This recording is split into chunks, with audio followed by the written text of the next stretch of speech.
Bienvenue dans cette séance de pranayama. Nous allons aujourd'hui visiter les 3 souffles.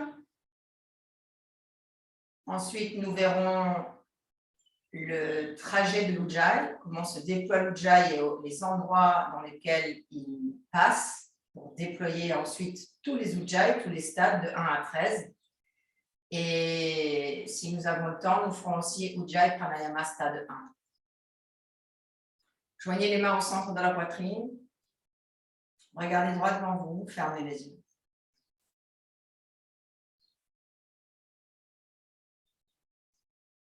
Récitons 3 fois le Om avant de commencer notre travail sur les techniques de respiration. Inspirez.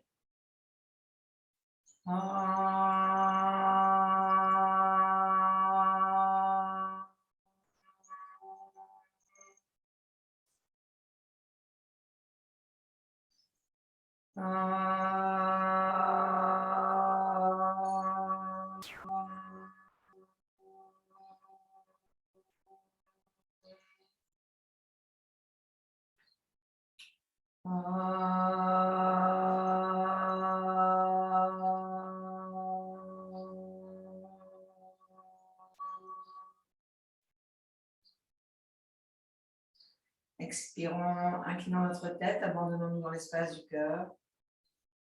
Replacez les mains sur les cuisses, doucement relevez la tête et tranquillement ouvrez les yeux. Installez votre traversin vertical sur votre tapis. Placez pour votre tête une couverture. Cette couverture, elle sera pliée en 4 et elle sera sur le bord arrière du traversin. Poussez votre traversin suffisamment loin derrière le tapis pour que vous puissiez avoir vos pieds supportés sur le tapis antidérapant. Avec une autre couverture que vous ouvrez en grand comme ceci, vous faites, ça dépend de l'épaisseur de votre couverture. Par exemple, celle-ci, elle est très fine. Vous faites un accordéon. L'accordéon, c'est la couverture pliée en 3, comme une lettre à la poste. Lorsque vous mettez une lettre dans une enveloppe, vous la pliez en 3. Et cette couverture, elle sera pliée sous vos genoux. Elle sera déposée sous le creux poplité du genou. Prenez votre bandeau. Vous installez votre bandeau sur le front en passant par l'arrière du crâne. Si vous avez les cheveux longs, placez une pince ou un élastique sur vos cheveux pendant le placement du bandeau que vous pourrez enlever après. Donc, vous ouvrez votre bandeau, vous le placez sur votre front. Une fois qu'il est sur le front, vous allez repasser tout le temps au même endroit. Sous la nuque, sur le front. Nuque, oreille, front, nuque, oreille, front. Au même endroit, sans trop le serrer. Vous devez sentir qu'il vous protège la zone temporale et frontale, mais sans l'écraser. Prenez une sangle. Cette sangle, elle sera réglée à la largeur de votre tapis antidérapant. Et dans cette sangle, vous placerez vos chevilles externes, c'est-à-dire vous n'avez pas le pied rentré complètement, mais juste les bords externes du pied à la largeur du tapis. Bien. Pour ceux qui ont une planche, vous installez le bord fin de la planche devant votre couverture et vous emmènerez cette planche dans la zone dorsale avec un mouvement circulaire des bras.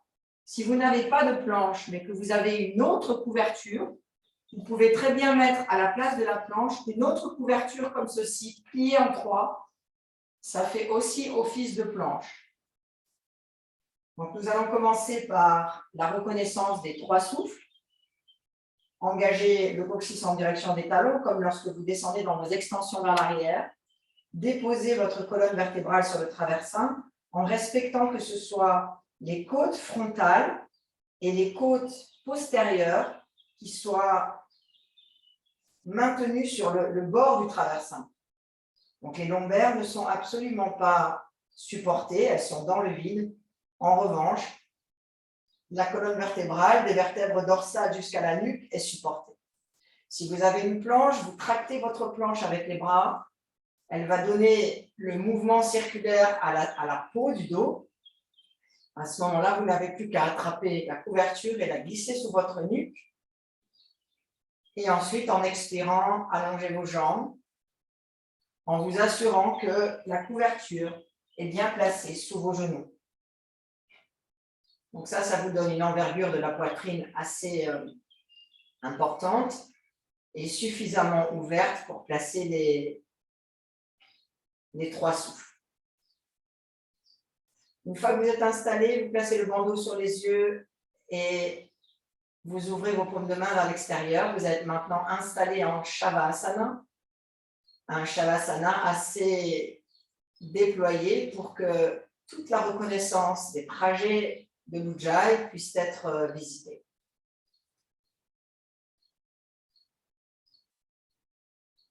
Je vous laisse vous installer dans la forme. Tous les exercices que nous allons faire, ils vont être compacts, mais vous pourrez les faire beaucoup plus longtemps.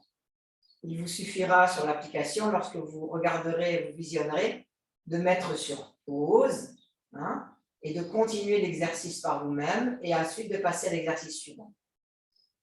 Donc pour la reconnaissance des 3 souffles, vous laissez maintenant la forme de Shavasana se déployer totalement sur le sol, sur les supports. Et vous observez la respiration dite spontanée, c'est celle qui se manifeste sans effort, à la racine du nombril. Lorsque vous n'essayez pas d'intervenir, ni sur l'inspiration que vous tirez, ni sur l'expiration que vous poussez. Elle se manifeste d'elle-même, alors elle peut être pour certains vraiment située dans l'abdomen, elle peut monter un tout petit peu plus haut pour les personnes qui ont l'habitude de faire du pranayama, mais en tout cas, percevez-la sans essayer d'intervenir.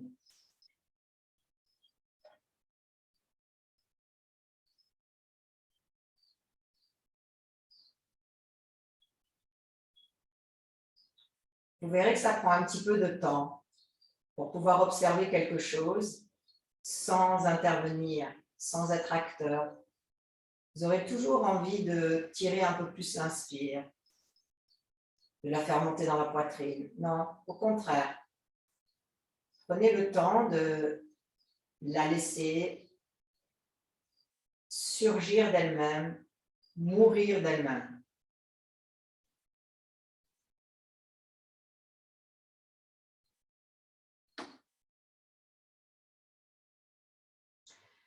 À chaque inspiration, le diaphragme descend, la coupole du diaphragme descend en direction de l'abdomen.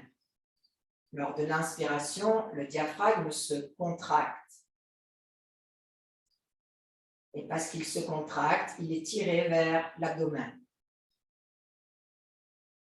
Lors de l'expiration, le diaphragme se relâche et remonte à sa place en direction des poumons, sous la cage thoracique.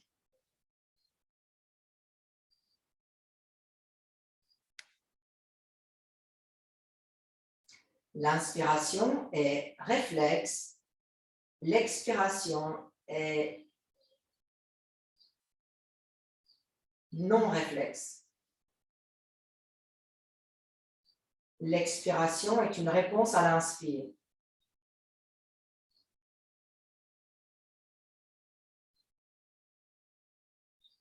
L'inspiration, elle est directement reliée au système parasympathique qui agit comme la digestion, comme l'assimilation, comme la circulation, de manière autonome.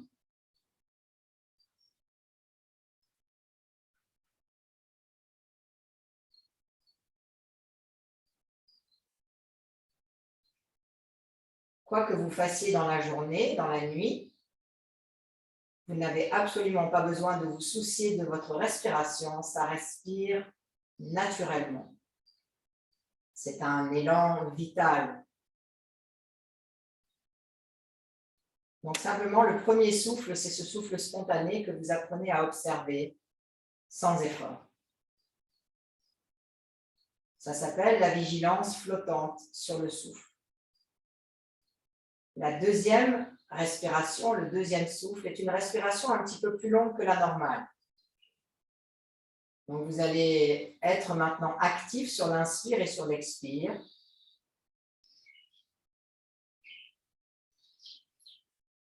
Sans pour cela aller dans la respiration, inspiration totale, expiration totale. C'est juste une inspiration où vous sentez que vous êtes actif pour l'augmenter un peu plus.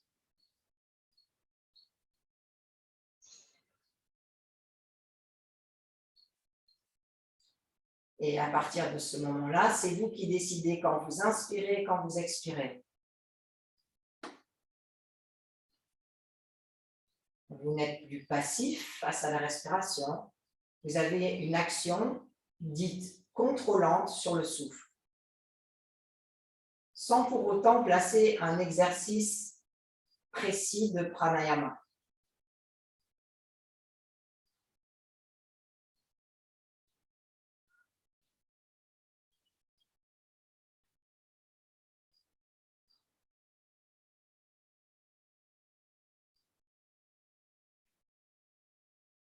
Et enfin, nous allons maintenant placer le troisième souffle, qui est la respiration pranayamique, qui là, vous allez introduire un exercice précis de pranayama. Et en l'occurrence, ce matin, nous allons voir le Ujjayi stade 1. Lorsque vous voulez faire un pranayama, vous êtes donc actif sur une respiration. Et là, pour comprendre les trajets de l'Ujjayi qu'on va installer, vous allez vider la totalité de vos poumons et prendre une inspiration qui part de la base du pubis jusqu'à la gorge, aux clavicules, en traversant tout le tronc en largeur. Videz la totalité des poumons avant de partir et prenez une inspiration longue, lente et profonde. Et vous allez jusqu'à votre capacité maximale des poumons.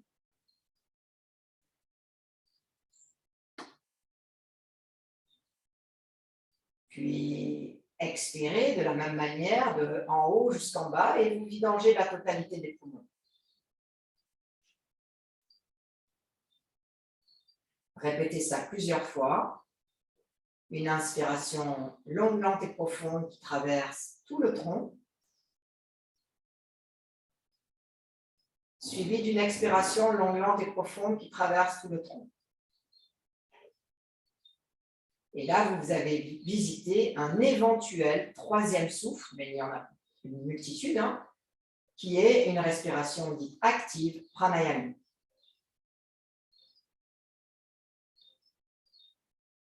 Maintenant, vous allez relever votre bandeau. Repliez vos jambes l'une après l'autre et inspirez, remontez. Venez vous mettre à genoux. Laissez votre matériel tel qu'il est, puisqu'on va se resservir après pour le Ujjayi stade 1. Décollez vos fesses de vos talons. Et placez vos mains, le bout des doigts, sur le pubis. Donc, vous avez vos deux majeurs qui sont posés sur le pubis et vos mains qui forment comme un triangle, à la base ici. Ça, c'est le premier étage de l'Ujjayi. Le deuxième étage de l'Ujjayi, c'est l'abdomen, la base de l'abdomen, c'est-à-dire la taille. Et là, vous mettez vos pouces derrière et les doigts devant. Et vous avez cette partie du corps qui sont derrière les vertèbres lombaires. Sur le côté, vous avez les muscles obliques abdominaux et le grand droit de l'abdomen, la base du grand droit de l'abdomen. Et ça, c'est le deuxième étage. Ce deuxième étage, il a quelque chose de très particulier, c'est qu'il n'est pas relié à des ceintures. Ici, je suis dans l'espace de mon bassin, je suis dans ma ceinture pelvienne. Ici, il n'y a pas de ceinture, c'est très libre. C'est pour ça que le bas du dos, dans vos pranayama, aura toujours tendance à se creuser. Et il faudra le remplir en ramenant cette taille justement vers l'arrière. Ici, c'est notre deuxième trajet. Vous voyez comme il est large, hein, il prend tout l'abdomen et tout le dos. Le troisième trajet, vous placez vos mains entre les côtes frontales et la poitrine. Mais vous tenez quand même vos seins. Ça, c'est le troisième étage de l'Ujjayi. Donc, ce n'est pas en bas ici. C'est les seins et les côtes. Plus hautes les mains.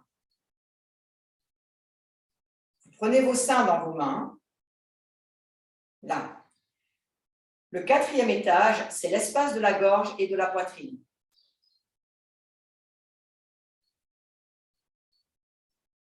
Et ensuite, dans cet espace-là, vous avez non seulement la poitrine, mais vous avez aussi vos clavicules.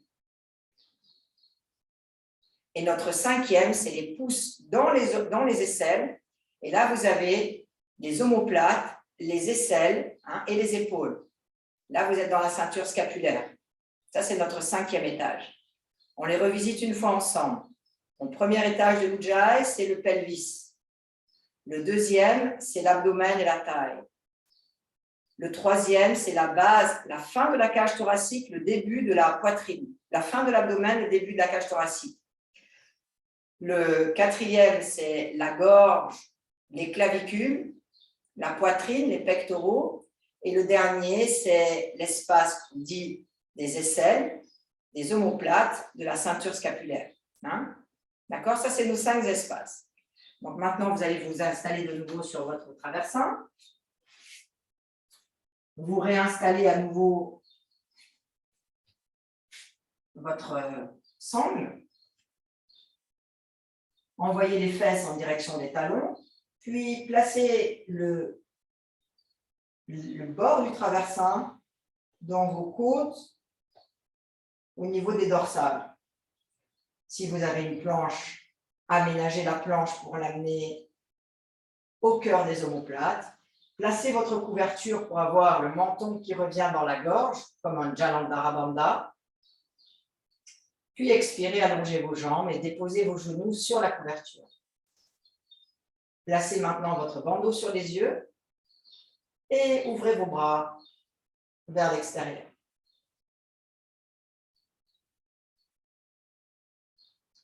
Le stade 1 de la respiration Ujjayi, c'est l'observation du souffle spontané. C'est l'observation de ce qui se manifeste sans effort.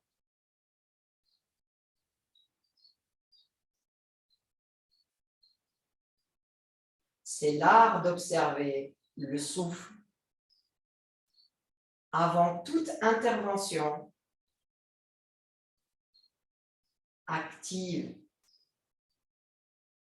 Donc, chaque fois que vous débutez une séance de pranayama, que ce soit assis ou allongé en shavasana, passez par les préliminaires qui sont Ujjayi stade 1. Et en assis, ce sera Ujjayi stade 5. Que vous fassiez un Ujjayi, un Viloma, un Kapalabhati, un Adi Sodhana Pranayama. Peu importe le pranayama que vous faites, commencez toujours par cette observation du souffle spontané qui se manifeste sans effort.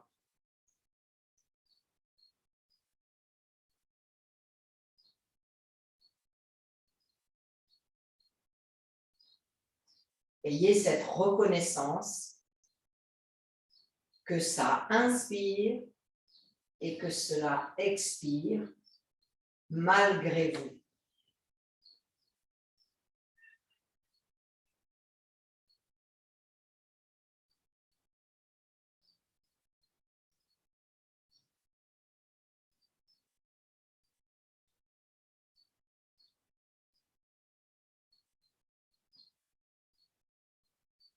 Vous maintenez votre attention sur ce souffle.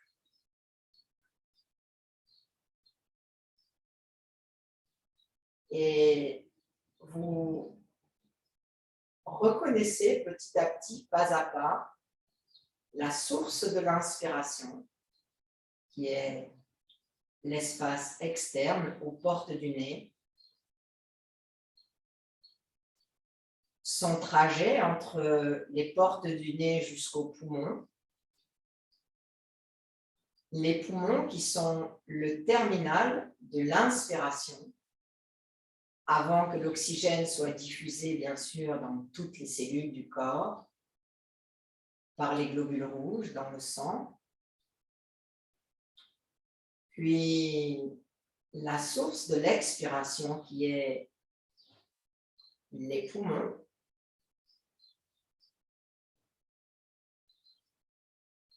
Et le trajet jusqu'à son terminal aux portes du nez à nouveau, avant de se libérer dans l'espace externe.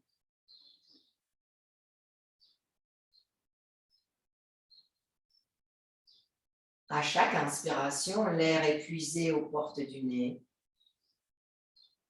Tout un trajet à partir des conduits respiratoires pour aller jusqu'aux alvéoles pulmonaires. Arrive ensuite le sang vicié qui doit être rejeté par l'expiration dans l'espace externe.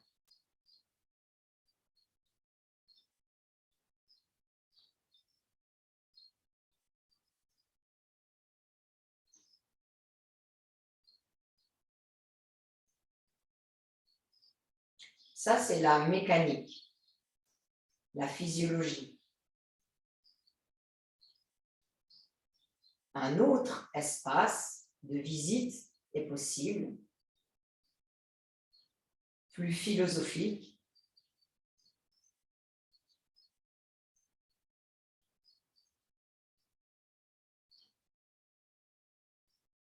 C'est l'inspiration est un mouvement d'émanation.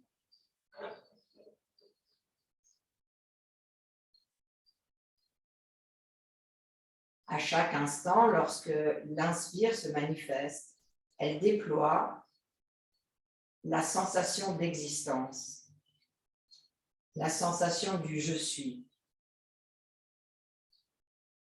Je suis en tant qu'être relié. À chaque inspiration, je me relie à la totalité.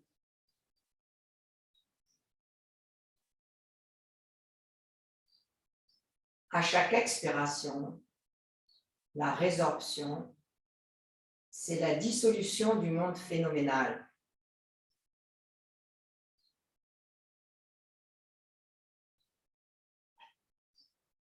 L'expiration, c'est l'abandon. L'abandon du moi, l'abandon de l'ego, l'abandon de tout ce que je crois être.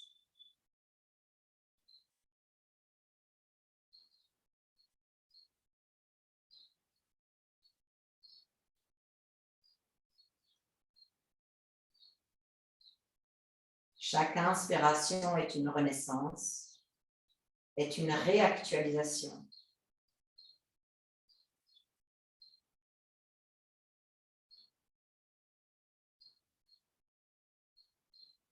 Chaque expiration est l'abandon de toutes les stratégies.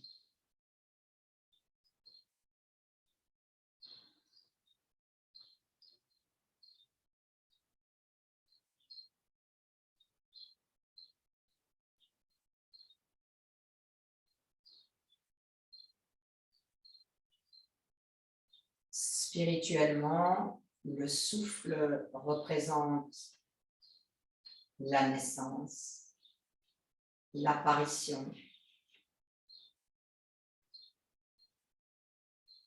À la fin de l'inspiration, ce moment suspendu où il n'y a ni inspire ni expire, il y a cet entre-deux, ce maintien. Pendant ce maintien commence la transformation.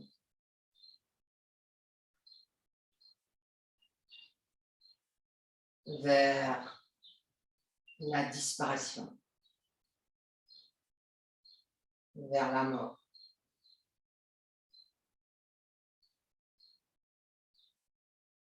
Voilà tout ce que peut refléter le souffle à chaque degré, à chaque niveau de connaissance, selon votre ouverture,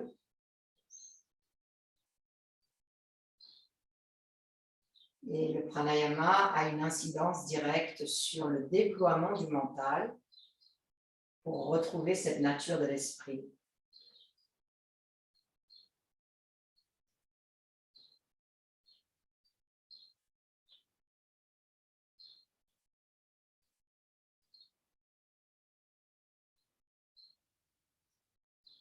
Repliez vos jambes l'une après l'autre.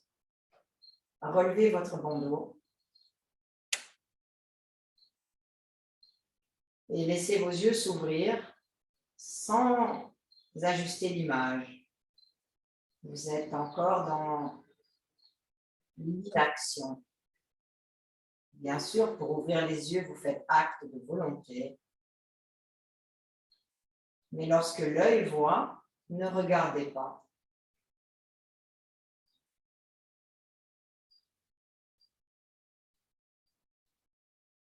Offrez-vous à la perception sans la sensation.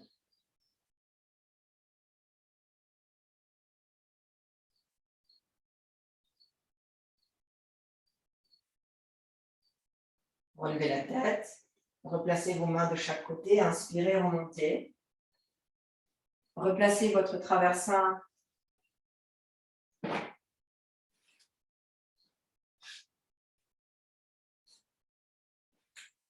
installez-vous en Siddhasana.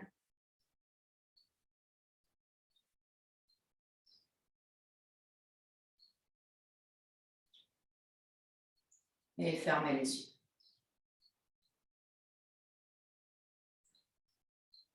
Quel que soit l'exercice de pranayama que vous pratiquez,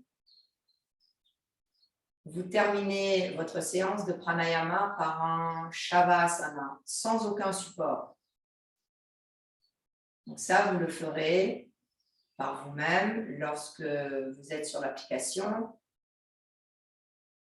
Vous avez visité une première fois la capsule de pranayama que vous avez choisie. Vous l'écoutez une première fois et ensuite vous la faites à votre propre rythme. Et vous terminez votre séance par un shavasana de 5 à 10 minutes. Allongé sur le sol, les bras en croix, les yeux fermés. Puis, comme nous le faisons maintenant, vous revenez vous asseoir sur votre traversin et simplement vous laissez le retour de votre pranayama se diffuser dans toute l'enveloppe corporelle, mais aussi bien au-delà du corps. Ça continue à se diffuser au-delà du corps.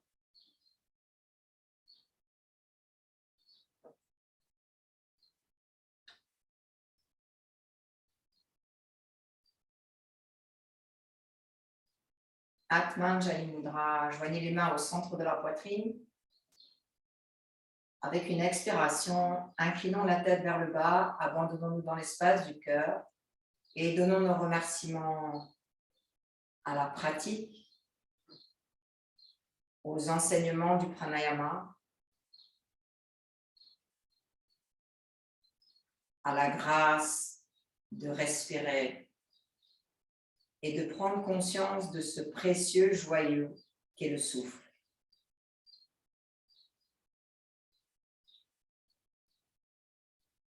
Replacez les mains sur les cuisses, doucement relevez la tête et tranquillement ouvrez les yeux. Namasté.